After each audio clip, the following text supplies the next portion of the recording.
इस बार के बजट में बहुत सारी हेडलाइंस हमको सुनने को मिली हैं और सबसे बड़ी हेडलाइन है कि 12 लाख तक इनकम टैक्स जो है अब नहीं लगेगा। तो क्या है पूरा मामला और एक्चुअल में कौन से सिनेरियोज होंगे जिसके ऊपर टैक्स नहीं लगेगा, इस वीडियो में हमने समझना है। सारी कैलकुलेशन हम इस वीडियो में देखेंगे कि पहले टैक्स कैसे लगता था न्यू टैक्स रिजीम में और अब कैसे टैक्स लगेगा न्यू टैक्स रिजीम में। और जो एक अमाउंट प्रेस्क्राइब किया गया है 12 लाख का, जिस पर कि गवर्नमेंट बोल रही है कि बेनिफिट जो है 80,000 का है। हालांकि अगर आप रिबेट देखेंगे तो वो सिर्फ 60,000 की है। तो ये 80,000 का बेनिफिट किस तरह से सिनेरियो में आया है ये भी हम समझेंगे। तो चलिए वीडियो को स्टार्ट करते हैं।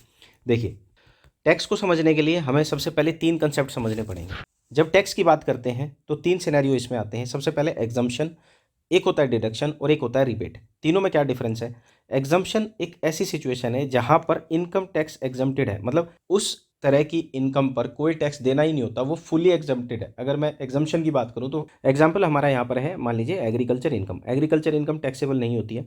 सिमिलरली अगर मैं बात करूं जो ट्रिपल ई स्कीम होती है, यानी एग्जम्प्टेड कैटेगरी की ऐसी स्कीम होती हैं जिस पर जब आपको पे आउट मिलता है तो वो आपकी इनकम का पार्ट नहीं माना जाता और उस पर कोई टैक्स नहीं लगता। इसमें एग्जांपल है जैसे पीपीएफ का। सेकंड है, इसमें आपकी इनकम है लेकिन उस पर आपको डिडक्शन मिलेगी, यानी कि आप कुछ इस तरह की इन्वेस्टमेंट करेंगे जिनको करने पर आपकी इनकम, फॉर एग्जांपल मान लीजिए 10 लाख रुपए है और आपने इस तरह की कोई इन्वेस्टमेंट की हुई है। मान लीजिए आपने कोई मेडिकल इंश्योरेंस पे किया हुआ है, तो फॉर एग्जांपल उसकी इंस्टॉलमेंट 50,000 है एनुअल। तो ये 50,000 आपकी इनकम से माइनस कर लिए जाएंगे और जो आप टैक्स पे करेंगे वो 9.5 लाख रुपीज़ की इनकम पे टैक्स पे करेंगे। सिमिलरली स्टैंडर्ड डिडक्शन जैसे गवर्नमेंट ने इस बार भी दी है, जैसे 75,000 की जो करंट बजट अनाउंस हुआ है उसमें 75,000 की एक डिडक्शन को अनाउंस किया गया है। तो वो डिडक्शन आपकी सैलरी से माइनस कर ली जाएगी और उसके बाद आपको टैक्स देना पड़ेगा। और थर्ड होता है रिबेट। रिबेट में क्या होता है कि आपकी इनकम जो है वो पूरी की पूरी काउंट हो गई है और उस इनकम पे आपका टैक्स भी बन रहा है, लेकिन आपको उस इनकम के ऊपर कोई टैक्स नहीं देना है। वो under section 87A total tax जो है आपका वे हो जाएगा। फॉर एग्जांपल आपकी कोई भी इनकम है, फॉर एग्जांपल आपकी 12 लाख ही इनकम है और उस पर आपका 60,000 टैक्स बनता है, तो ये पूरा का पूरा आपको 60,000 का रिबेट दे दिया जाएगा। आपको ये 60,000 गवर्नमेंट को देने की आवश्यकता नहीं है। तो ये 3 सिनेरियो समझने के बाद हमारे को सारी की सारी जो है करंट कैलकुलेशन समझ में आ जाएंगी। तो गवर्नमेंट ने अभी की अनाउंसमेंट में 2 चीज़ें करी हैं। सबसे पहले तो उन्होंने टैक्स की स्लैब को चेंज कर दिया है, यानी पहले जो इनकम टैक्स की स्लैब्स थी और अब जो इनकम टैक्स की स्लैब्स बजट में अनाउंस करी गई है वो डिफरेंट है। उसकी वजह से टैक्स कम हुआ है फर्स्ट।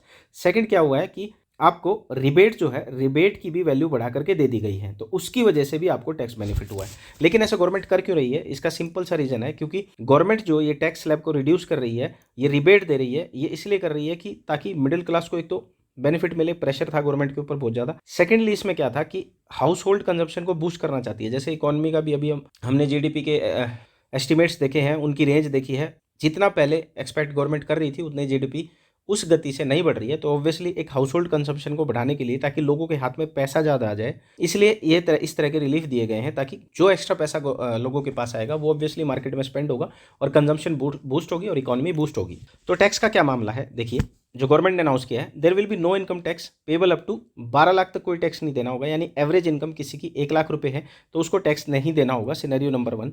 सेकंड, इसमें सिनेरियो क्या है कि अगर कोई सैलरीड क्लास है तो उसमें एडिशनल 75,000 का स्टैंडर्ड डिडक्शन दिया गया। जैसे मैंने अभी पीछे बात करी थी कि एक तरह का आपका डिडक्शन होता है। आपकी इनकम 12,75,000 रुपये है, 75,000 रुपये को आपकी इनकम से माइनस कर दिया जाएगा और 12 लाख के अकॉर्डिंग आपकी इनकम को मान करके आपसे टैक्स लिया जाएगा। Fair enough. और थर्ड सिनेरियो इसमें क्या है कि आपकी बिजनेस से इनकम हो रही है लेकिन आपकी इनकम में कुछ कैपिटल गेन के पार्ट हैं, यानी स्पेशल रेट से आप टैक्स हो रहे हो, तो वो थर्ड सिनेरियो क्या होगा कैलकुलेशन के दौरान समझेंगे। और फोर्थ सिनेरियो इसमें क्या हो सकता है कि जस्ट आपकी इनकम मान लीजिए 12,75,000 से 1,000 ऊपर, यानी 12,76,000 हो जाएगी, तो क्या आपको पूरी की पूरी स्लैब वाइज उस पर इंटरेस्ट देना पड़ेगा? मार्जिनल टैक्स रिलीफ का कोई फंडा है या नहीं है, ये भी हमने समझना है। तो पुराने टैक्स स्लैब्स इस तरह से हैं। देखिए, दोनों को कंपेयर कर लीजिए, ओल्ड टैक्स स्लैब्स और न्यू टैक्स स्लैब्स। यानी जो अभी का बजट अनाउंस हुआ है उसमें जो टैक्स स्लैब्स हैं वो ये हैं और पुराने वाली ये हैं। मैं ओल्ड टैक्स रिजीम से कंपेयर नहीं कर रहा हूँ, मैं न्यू टैक्स रिजीम के संदर्भ में ही बात कर रहा हूँ इस वीडियो में। तो पहले जो टैक्स स्लैब्स थी वो ये थी और अभी की जो टैक्स स्लैब्स हैं वो ये हैं। तो आप एक बार इसको अच्छे से देख लीजिए। इसके हिसाब से अगर हम कैलकुलेशन करेंगे तो हमारे को अच्छे से समझ में आएगा कि 80,000 का बेनिफिट जो है वो किस तरह से है और 60,000 जो है गवर्नमेंट ने रिबेट दी है वो किस तरह से है, और नेट इम्पैक्ट आपको जो एडिशनल 20,000 है वो किस वजह से आ रहा है। तो देख लीजिए, मान लीजिए आपकी इनकम 12 लाख रुपए है, एक्जैक्टली 12 लाख रुपए अभी आप अर्न कर रहे हैं, एग्जाम्पल के तौर पर ले लीजिए। अगर मैं प्रीवेलिंग टैक्स रिजीम की बात करूं, अगर आपने न्यू टैक्स रिजीम में अगर आपने टैक्स देना है तो 12 लाख पे आप कैसे देंगे। एक कन्फ्यूजन ये भी है लोगों को कि अगर 12 लाख तक टैक्स एग्जेम्प्टेड है तो स्लैब वाइज का क्या मतलब है।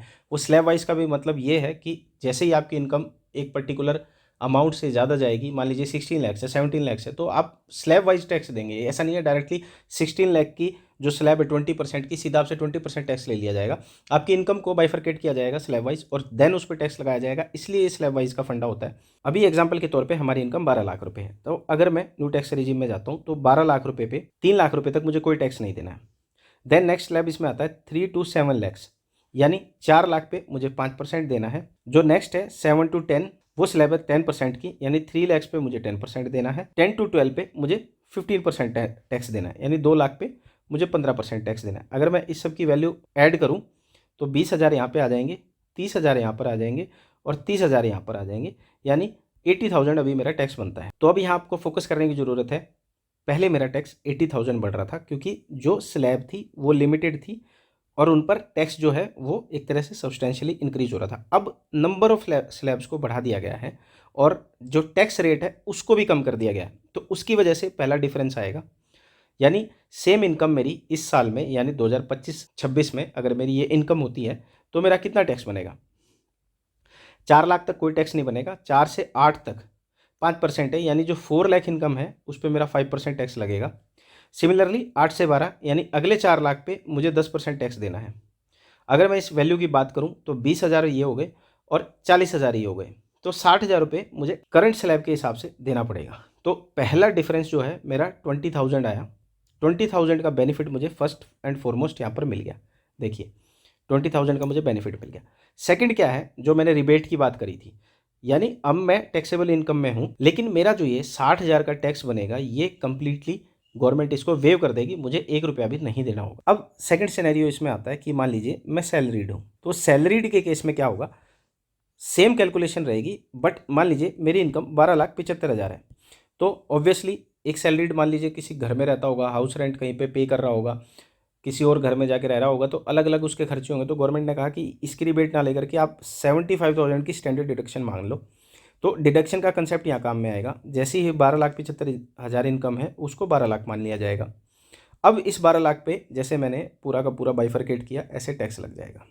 और थर्ड सिनेरियो है, मान लीजिए मेरी बिजनेस से इनकम 10 लाख रुपए होती है और एडिशनली मेरी 2 लाख रुपए इनकम जो है वो मान लीजिए कैपिटल गेन से होती है। तो इस सिनेरियो में क्या होगा कि अगर आप कैलकुलेट करेंगे तो टोटल इनकम तो 12 लाख ही बनती है, तो क्या मेरे को इस पर 1 भी रुपये का टैक्स नहीं देना होगा? ऐसा नहीं है। देखिए जो इसमें बेनिफिट दिया गया है इस 10 लाख के ऊपर दिया गया है, यानी जो ये 10 लाख आपकी इनकम है इस पे जो आपका 40,000 टैक्स बनना था वो कंप्लीटली आपको रिबेट मिल जाएगी। लेकिन जो ये 2 लाख रुपए हैं ये कैपिटल गेन का पार्ट है, तो जो एक डिफरेंशिएटेड स्लैब में फॉल करने वाले टैक्सेस हैं उन पे पहले की तरह ही टैक्स देना पड़ेगा, यानी 15%, 10% अकॉर्डिंगली जिस तरह का भी आपका कैपिटल गेन है उस पे आपको टैक्स देना पड़ेगा। यानी इस 2 लाख पे आपको नेट टैक्स जो भी आपका बनेगा XYZ आपको देना पड़ेगा। और जो लास्ट सिनेरियो है वो क्या है कि जस्ट आपकी इनकम 12,76,000 हो जाती है, यानी अगर आपकी सिर्फ 1,000 रुपये इनकम बढ़ जाती है तो क्या आपको जो नेक्स्ट स्लैब का पूरा टैक्स है वो आपको देना पड़ेगा 60,000 प्लस का? नहीं, ऐसा नहीं है।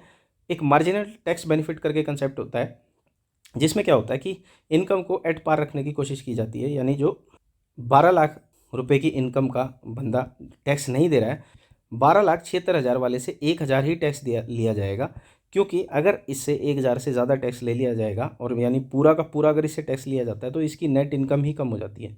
बजट में अभी इसका अनाउंसमेंट नहीं है, लेकिन ये प्रीवेलिंग है चीज़, ऑब्वियसली ये आने वाले टाइम में क्लैरिफिकेशन इसका आ जाएगा। तो ऐसा नहीं है कि उनका आउटलाइटली टैक्स इस तरह से बन जाएगा। टैक्स के सारे कंसेप्ट विद कैलकुलेशन हमने इस वीडियो में देख लिए हैं और अच्छे से समझ लिए हैं। तो आई होप आज का वीडियो आपको समझ में आया होगा। जो ये न्यूज़ में आपको एक सुनने को बार बार मिल रहा है कि 80,000 का बेनिफिट हो रहा है, रिबेट 60,000 की है, तो ये 20,000 कहाँ से डिफरेंस आ रहा है, ये सारी क्लैरिटी आपको इस वीडियो में आई होगी। तो प्लीज़ मेरे वीडियो को लाइक, शेयर एंड सब्सक्राइब ज़रूर करें।